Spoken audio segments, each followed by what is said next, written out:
ఈ వీడియోలో వంకాయ ఫ్రై రెసిపీ తయారీ విధానం చూద్దామండి. ఇంకా ప్రాసెస్ చూసేద్దాం. అందరికీ నమస్తే, welcome back to my channel. నేను మీ నాగలక్ష్మి. ముందుగా స్టవ్ మీద ఇలా ఒక కళాయిని పెట్టుకొని దానిలో ఆయిల్ యాడ్ చేసుకోవాలి. ఈ ఆయిల్ హీట్ అయిన తర్వాత ఒక పెద్ద సైజు ఆనియను, అలానే ఒక 2 పచ్చిమిర్చిని ఈ విధంగా చిన్న ముక్కలుగా కట్ చేసి యాడ్ చేసుకోవాలి. ఇందులోనే చిటికెడు పసుపు, అలానే రుచికి సరిపడినంత సాల్ట్ని యాడ్ చేసుకోవాలి. ఇంకా దీన్ని చక్కగా కలుపుకొని వీటిని దోరగా వేగించుకోవాలి. ఇంకా ఆనియన్స్, పచ్చిమిర్చి ఈ విధంగా వేగిన తర్వాత దీనిలో 1/2 టేబుల్ స్పూన్ అల్లం వెల్లుల్లి పేస్ట్ని యాడ్ చేసుకోవాలి. ఈ అల్లం వెల్లుల్లి పేస్ట్ అనేది పచ్చివాసన పోయేంత వరకు చక్కగా వేగించుకోవాలి. ఇంకా ఇది వేగేలోపు 1/2 కేజీ వంకాయల్ని ఈ విధంగా చిన్న ముక్కలుగా కట్ చేసి ఉప్పు నీళ్ళల్లో వేసుకొని పక్కన పెట్టుకోవాలి. ఇక్కడ అల్లం వెల్లుల్లి పేస్ట్ చక్కగా వేగిపోయింది. ఇప్పుడు ఇందులో ఈ కట్ చేసిన వంకాయల్ని యాడ్ చేసుకోవాలి. ఈ వంకాయల్ని మొత్తం యాడ్ చేసి చక్కగా మొత్తం కలిసేటట్టు కలుపుకొని వేగించుకోవాలి. అలానే నా వీడియోస్ మీకు నచ్చితే లైక్ చేయండి.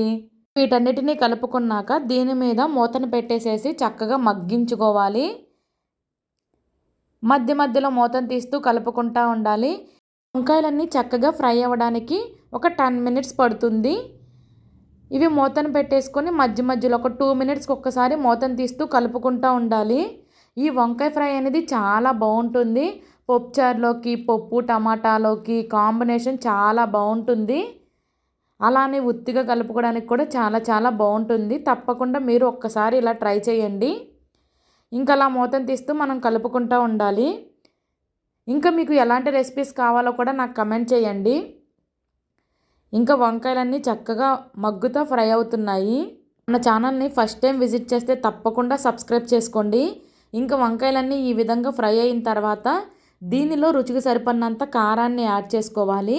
ఇట్లా నేను సాల్ట్ని ఏమి యాడ్ చేయట్లేదు, ఎందుకంటే స్టార్టింగ్లో యాడ్ చేసాము, అలా అని వంకాయ ముక్కల్లో కూడా యాడ్ చేసాం కాబట్టి లాస్ట్లో చెక్ చేసుకుని సరిపోతే యాడ్ చేసుకుంటే సరిపోతుంది.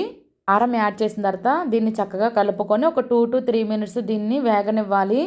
ఇది ఒక 3 మినిట్స్ ఫ్రై అయిన తర్వాత దీనిలో 1/2 టేబుల్ స్పూను ధనియాలు జీలకర్ర పొడిని యాడ్ చేస్తున్నాను.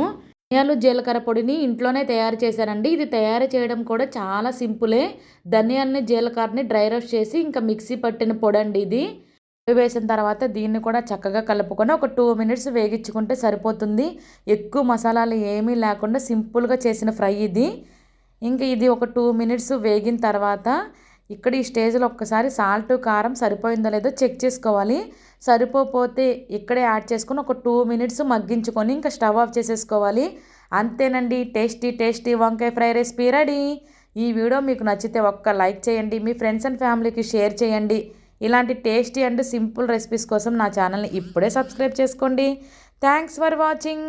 Bye bye.